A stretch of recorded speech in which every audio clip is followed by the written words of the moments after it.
মই এজন অসমীয়া এজন অসমৰ লৰা I can speak English मैं অসমীয়া কব পাৰো मैं बेहतर हिंदी बोल सकता हूं আৰ আমি বাংলাও বলতে পাৰি কোন একটা জাতিয়ে যেতিয়া নিজৰ স্বকীয়তাক বিসৰ্জন দিয়ে তেতিয়া সেই জাতি সংকটাপন্ন হয় আৰু হেয়াই হৈছে অসমৰ সংখ্যালঘু মুছলমান সকলৰ বাবে At the very outset of today's talk, I want to convey my deepest heartfelt condolence to the departed soul of Sakwat Ali, who has lost his life in the barbaric firing by the police in Paikan of Assam. Through today's video, today's talk, I just want to bring the kind attention the interference of the Honorable Supreme Court of India, the world community, the UN, and the human rights organizations working for the good cause of the people of the globe to interfere in the matter.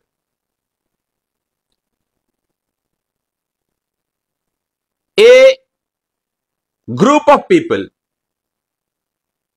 the minority communities of Assam, have been targeted by the BJP-led government. These people are tortured by the government agencies. This inhuman and barbaric torture by the government of Assam is condemnable. We strongly urge the interference of the world community to interfere in this matter to resolve the issue as soon as possible. The situation in Assam, we have seen that this situation in Assam is so pathetic that a ruling government is trying to demolish the identity, the dignity of the minority community of this land. Yes, they have uncrossed the government land, they have uncrossed the forest land. We are not opposing the eviction process, but we just urge the government to follow the order, to follow the rules as suggested by the Honorable Supreme Court or by the Honorable High Court during the eviction. Such kind of inhuman and barbaric torture to the people is just shameful. So I just urge the government of Assam to maintain the decorum, maintain the rules as provided by the Supreme Court or by the High Court. Parallelly, I urge the people concerned who have uncrossed the government land, who have uncrossed the forest land of Assam, I urge those people not to interfere in the eviction process as being done by the government. This is a government process and it has been followed by the government as per the act, as per the law. আজি অসমত যি এক ঘটনা সংঘটিত হৈছে সেই ঘটনা সঁচাকৈ নিন্দনীয়, সেই ঘটনা সঁচাকৈ গৰিহণাৰ যোগ্য। আজি আমি দেখিছো যে এগৰাকী গৃহহীন অসতিপৰ ব্যক্তি এগৰাকী বৃদ্ধৰ ঘৰ যেতিয়া তেওঁৰ চকুৰ সন্মুখত ভাঙি দিয়া হৈছে বুলডোজাৰ চলাই, তেতিয়া মনৰ ক্ষোভত সেই বৃদ্ধজনে মুখ্যমন্ত্ৰীক উদ্দেশ্য কৰিয়ে হওক বা চৰকাৰক উদ্দেশ্য কৰিয়ে হওক কিছু কথা তেওঁ ব্যক্ত কৰিছে, কিছু ক্ষোভ তেওঁ উজাৰিছে। আৰু সেই তেওঁৰ যি ক্ষোভৰ বহিঃপ্ৰকাশ, সেই ক্ষোভক এতিয়া ৰাজনৈতিক হাতিয়াৰ হিচাপে কোনোবাই ব্যৱহাৰ কৰিব বিচাৰিছে। এই কথাক আমি গৰিহণা দিছো, এই কথাক আমি নিন্দা কৰিছো। এটা স্বাভাৱিক কথা, আজি আপোনাৰ ঘৰ ভঙা নাই, আজি মোৰ ঘৰ ভঙা নাই। ঘৰ ভঙা যিসকল ব্যক্তি সেইসকলে বুজিছে যে কিমান কষ্ট হৈছে তেওঁলোকৰ, কিমান কষ্ট তেওঁলোকে অনুভৱ কৰিছে, যাৰ বহিঃপ্ৰকাশ তেওঁলোকে কিছু কথাৰে কৰিছে। আৰু অসহনশীল মুখ্যমন্ত্ৰীগৰাকীয়ে সেই বৃদ্ধগৰাকীক গ্ৰেপ্তাৰৰ নিৰ্দেশ দিছে, হয়তো তেওঁক গ্ৰেপ্তাৰো কৰা হৈছে, বা তেওঁৰ সেই বক্তব্যক এতিয়া ৰাজনৈতিক হাতিয়াৰ হিচাপে ব্যৱহাৰ কৰিব বিচৰা হৈছে। আমি পৰৱৰ্তী সময়ত সেই বৃদ্ধগৰাকীৰ ভিডিঅ'ক লৈ মুখ্যমন্ত্ৰীগৰাকীয়ে পেৰেলেলি যিখিনি কথা কৈছে, আমি দেখিছো যে সেই কথাৰে তেওঁ সংখ্যাগুৰু মানুহখিনিক তেওঁ উৎসাহিত কৰিব বিচাৰিছে, যাৰ জৰিয়তে এটা ৰাজনৈতিক বাতাবৰণ সৃষ্টি কৰিব বিচৰা হৈছে যে য'ত হিন্দু মুছলমানৰ এটা সংঘাতপূৰ্ণ পৰিৱেশ সৃষ্টি হয়। ৰাহুল গান্ধী অসম ভ্ৰমণ, ৰাহুল গান্ধীৰ অসমত তেওঁৰ কৰ্মী সন্মিলনক কৰা সম্বোধনৰ পিছ মুহূৰ্তত ৰাহুল গান্ধীক সমালোচনা কৰিবলৈ গৈ মুখ্যমন্ত্ৰীৰ পদত অধিষ্ঠিত এগৰাকী ব্যক্তিয়ে পদমৰ্যাদাক পাহৰি যেতিয়া তৰল ধৰণে কাৰোবাক বুঢ়া আঙুলি দেখুৱায়, তেতিয়া আমি অকণমান লাজ পাওঁ। কাৰণ এই যে মুখ্যমন্ত্ৰী অথবা প্ৰধানমন্ত্ৰী অথবা মন্ত্ৰী পদত যিসকল ব্যক্তি অধিষ্ঠিত হৈ থাকে, সাধাৰণ দৃষ্টিভংগীৰে চাবলৈ গ'লে সেইসকলক আমি অকণমান গাম্ভীৰ্যতাপূৰ্ণ ব্যক্তি হিচাপেই আমি দেখো বা চাব বিচাৰো। প্ৰতিটো কথাতে প্ৰতিক্ৰিয়া প্ৰকাশ কৰিব লাগিব বুলি কতো লিখা নাই, বা প্ৰতিটো কথাতেই প্ৰতিক্ৰিয়া প্ৰকাশ কৰাটোৱে এজন মানুহৰ সাহসিকতাক নুবুজায়। আজিৰ যিটো অসমৰ পৰিৱেশ, যিটো অসমৰ পৰিস্থিতি, এই অসমৰ পৰিৱেশ পৰিস্থিতিত আমি লক্ষ্য কৰিছো যে ভাষাক লৈ সংঘাত সৃষ্টি কৰিব বিচৰা হৈছে, ধৰ্মক লৈ সংঘাত সৃষ্টি কৰিব বিচৰা হৈছে। এই যে পৰিকল্পিত ধৰণে এই ধৰণৰ কৰ্মকাণ্ডবোৰ কৰি থকা হৈছে, এইবোৰ সঁচাকৈ জানো অসমৰ কিবা হিত সাধন কৰিব? আজি বহুতে আমাক সমালোচনা কৰিছে, যেতিয়া আমি নিৰপেক্ষ দৃষ্টিভংগীৰে কথাবোৰ কবলৈ গৈছো, বহুতৰ সমালোচনাৰ সন্মুখীন হৈছো, বহুতৰ ভাবুকিৰ সন্মুখীন হৈছো। কিন্তু আমি কথাবোৰ কৈ থাকিম, আমি কথাবোৰ কৈ থাকিম নিৰপেক্ষ দৃষ্টিভংগীৰে। আজি মই দেখিছো যেতিয়া টিভিৰ টক শ্ব'সমূহৰ কিছুমান দৃশ্যাংশ মোবাইলটো স্ক্ৰল কৰোঁতে আমাৰ সন্মুখত আহে, তেতিয়া আমি দেখিছো যে অসমৰ মুধা ফুটা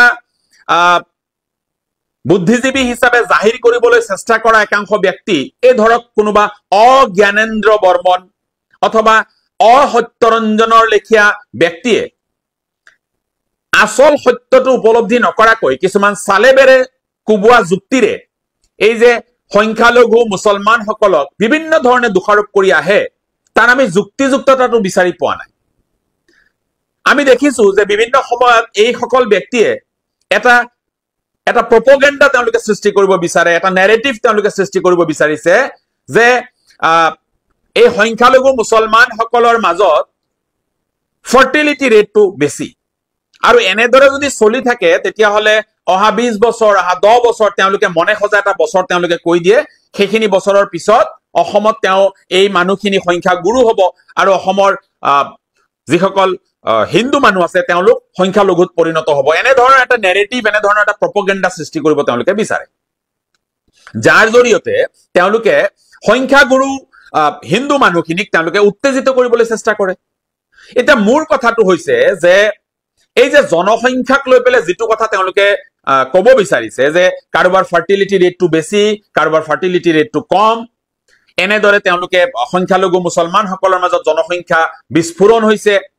এতিয়া মোৰ কথাটো হৈছে যে চৰকাৰ আপোনালোকৰ অসমত, কেন্দ্ৰত আপোনালোকৰ চৰকাৰ, আপোনালোকৰ সমৰ্থিত মানুহৰ দ্বাৰা গঠিত চৰকাৰৰ আমোলত এটা আইন প্ৰণয়ন কৰক আপোনালোকে, যিটো আইনত স্পষ্টভাৱে থাকিব যে এইখন দেশত মুছলমানসকলে সন্তানেই জন্ম দিব নোৱাৰিব। এনেকুৱা ধৰণৰ এখন আইন প্ৰণয়ন কৰি দিয়ক, তেতিয়াহ'লেতো লেঠাটোৱে শেষ। এইদৰে ষ্টুডিঅ'ত বহি আপোনালোকে চিঞৰ বাখৰ কৰাৰ কোনো প্ৰয়োজনেই নহব। কাৰণ কোনে কিমান সন্তান জন্ম দিব আপোনাৰ শ্ৰুতলিপি মতে নিদিয়ে। কাৰণ সন্তান জন্ম দি সেই সন্তানক ভৰণ পোষণৰ দায়িত্ব সন্তান জন্ম দিয়া মানুহজনে ল'ব লাগিব বুলি এই সন্তান যিজনে জন্ম দিয়ে তেওঁ বুজে। এইটো আপোনালোকে বুজাব নালাগে। মহাশয়, আপোনালোকৰ জ্ঞাতাৰ্থে এটা কথা মই জনাও যে মোৰ আব্বা 1965ত গুৱাহাটী বিশ্ববিদ্যালয়ৰ পৰা এগৰাকী স্নাতক আছিল। তেওঁ সদ্য প্ৰয়াত মোৰ পিতৃ গুৱাহাটী বিশ্ববিদ্যালয়ৰ পৰা 1965 চনৰ স্নাতক, আৰু সেইগৰাকী ব্যক্তিৰ সন্তান দুগৰাকী, এগৰাকী মই। তো মোৰ পিতৃ 1965 চনত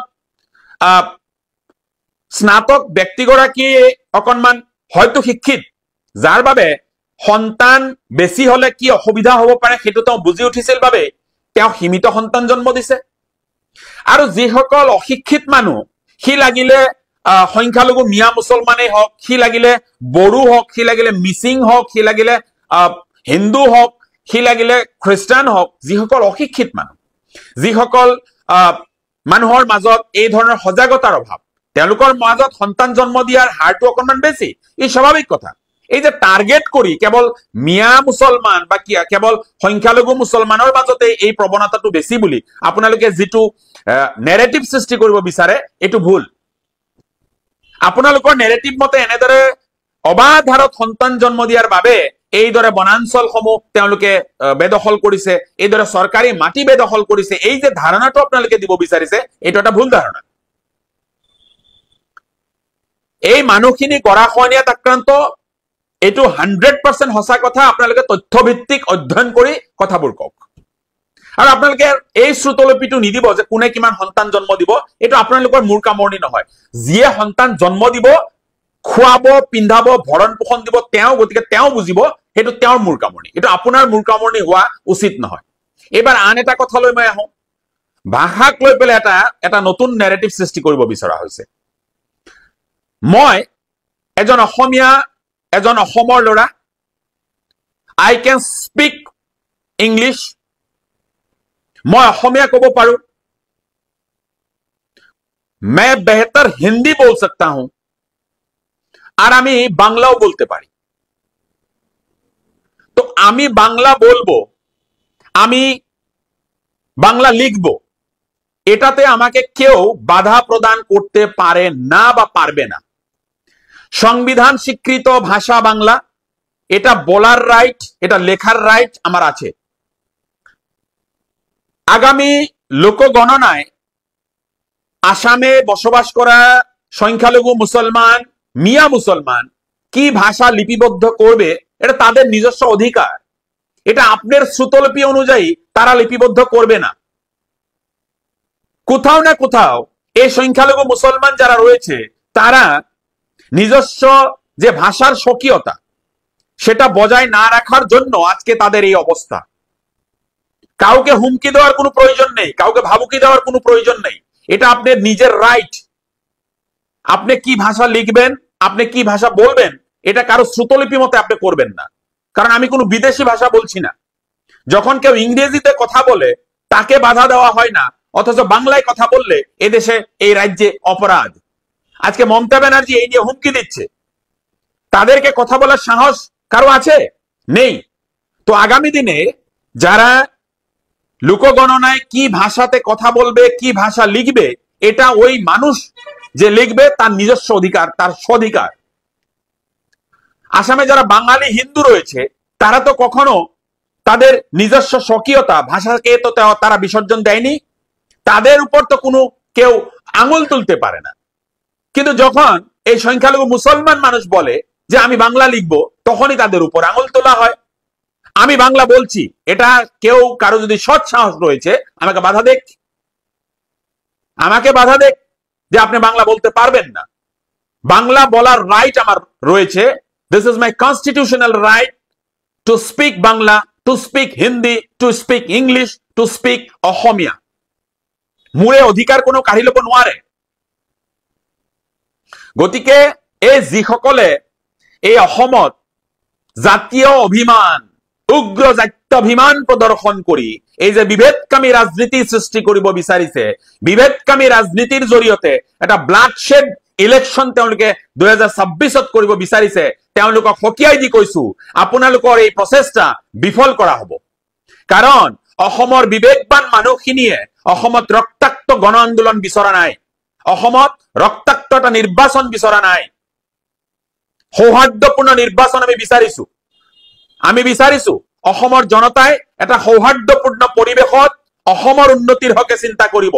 কেৱল মাত্ৰ এটা ধৰ্মীয় জনগোষ্ঠীক, এটা ধৰ্মীয় জাতিক টাৰ্গেট কৰি এই ধৰণৰ কথা বতৰাবোৰে এটা সাম্প্ৰদায়িক বিষ বাষ্প বিয়পাই সমাজখন বিশৃংখলহে কৰিছে, তাৰ বাহিৰে একো কৰা নাই। আজি এই অজ্ঞানেন্দ্ৰ বৰ্মন বা অসত্যৰঞ্জনৰ লেখীয়া ব্যক্তিসকলৰ বাবেই আজি অসমখন ৰক্তাক্ত হবলৈ গৈ আছে। তেওঁলোকৰ ভাষা, তেওঁলোকৰ যিবোৰ কথা বতৰা, সেই ভাষা, সেই কথা বতৰাই মানুহক উত্তেজিত কৰিছে। আজি ক্ষোভৰ বহিঃপ্ৰকাশ কৰিবলৈ গৈ কোনোবাই 2-4টা কথা কৈছে, আৰু তাকে লৈ যেতিয়া অসমৰ মুখ্যমন্ত্ৰীয়েও ৰাজনীতি কৰিব বিচাৰিছে, এই কথাক আমি নিন্দা কৰিছো। সহনশীল হ'ব লাগিব এজন ৰাজ্যৰ মুখ্যমন্ত্ৰী। আজি দেখিছো তেওঁৰ বক্তব্যত সততে কয় যে গোৱালপাৰাত আমাৰ মানুহৰ সংখ্যা কমিছে। What does he want to mean by this আমাৰ মানুহ? তাৰ মানে তেওঁ স্পষ্টভাৱে ক'ব বিচাৰিছে যে এই যে সংখ্যালঘু মুছলমানসকল, এই মানুহখিনি তেওঁলোকৰ মানুহ নহয় বা মুখ্যমন্ত্ৰীৰ মানুহ নহয়। তেওঁ স্পষ্টকৈ কৈ দিয়ক যে সংখ্যালঘু মুছলমানসকলৰ তেওঁ মুখ্যমন্ত্ৰী নহয় বুলি কৈ দিয়ক। তেওঁ কৈ দিয়ক সংবিধানৰ নামত শপত খাই মুখ্যমন্ত্ৰীৰ আসনত অধিষ্ঠিত ব্যক্তিগৰাকীয়ে যেতিয়া কয় যে গোৱালপাৰাৰ এই অঞ্চলত আমাৰ মানুহ নাই, এই বৰপেটাৰ অমুক অঞ্চলত আমাৰ মানুহ নিৰ্যাতিত, এই আমাৰ মানুহ, এই শ্লোগানটো আমি বুজি পোৱা নাই। এজন আইনৰ ছাত্ৰ হিচাপে এই শ্লোগানটো বুজিবলৈ আমাৰ অকণমান কষ্ট হৈছে, আমি বুজিবলৈ অকণমান অসুবিধা হৈছে যে what is meant by this আমাৰ মানুহ। এই যে খিলঞ্জীয়া, এই আমাৰ মানুহ, অবৈধ বাংলাদেশী, এই শব্দবোৰে অসমৰ ৰাজনীতি কলুষিত কৰি থৈছে। মই সকলো পক্ষকে আহ্বান জনাইছো, সকলো পক্ষ সংযত হওক। আমি কোৱা নাই যে অবৈধ যিসকল বেদখলকাৰী তেওঁলোকক উচ্ছেদ কৰিব নালাগে। আমি প্ৰতি মুহূৰ্ততে কৈছো চৰকাৰৰ এই পদক্ষেপক আমি বিৰোধিতা কৰা নাই।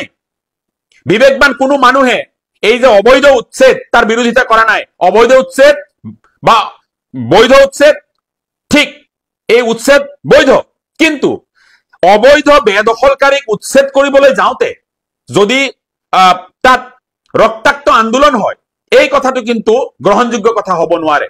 আলোচনাৰ মাজেৰে এই উচ্ছেদ সম্ভৱ। এই মানুহখিনিক ভূমি নিদিয়া বা এই মানুহখিনিক সংস্থাপিত নকৰাকৈ যেতিয়া তাত উচ্ছেদ কৰিবলৈ যোৱা হৈছে, মানুহৰ ক্ষোভৰ বহিঃপ্ৰকাশ হৈছে। আৰু তাকে লৈ ৰাজনৈতিক বাতাবৰণ সৃষ্টি কৰি, তাতে ভাষা সম্পৃক্ত কৰি, তাতে ধৰ্মক সম্পৃক্ত কৰি যিটো ৰাজনীতি অসমত চলিছে, এই ৰাজনীতিক আমি নিন্দা কৰো, এই ৰাজনীতিক আমি একেমুখে গৰিহণা দিছো। আজিৰ এই সিচুৱেশ্যনটোত মই বিচাৰিছো অসমৰ সংখ্যালঘু মুছলমানসকলে একত্ৰিত হৈ এটা উচিত সিদ্ধান্ত গ্ৰহণ কৰি অনাগত দিনত নিজৰ স্বকীয়তা বজাই ৰখাৰ যিটো আন্দোলন, সেই আন্দোলন গঢ়ি তুলিব লাগিব। যেতিয়া এটা জাতিয়ে, এটা জনগোষ্ঠীয়ে নিজৰ স্বকীয়তা বিসৰ্জন দিয়ে, তেতিয়া কিন্তু সেই জাতি সংকটাপন্ন হয়। এয়া ইতিহাসে কৈছে। গতিকে ইতিহাস অধ্যয়ন কৰা প্ৰতিজন মানুহেই জানে যে কোনো এটা জাতিয়ে যেতিয়া নিজৰ স্বকীয়তাক বিসৰ্জন দিয়ে, তেতিয়া সেই জাতি সংকটাপন্ন হয়।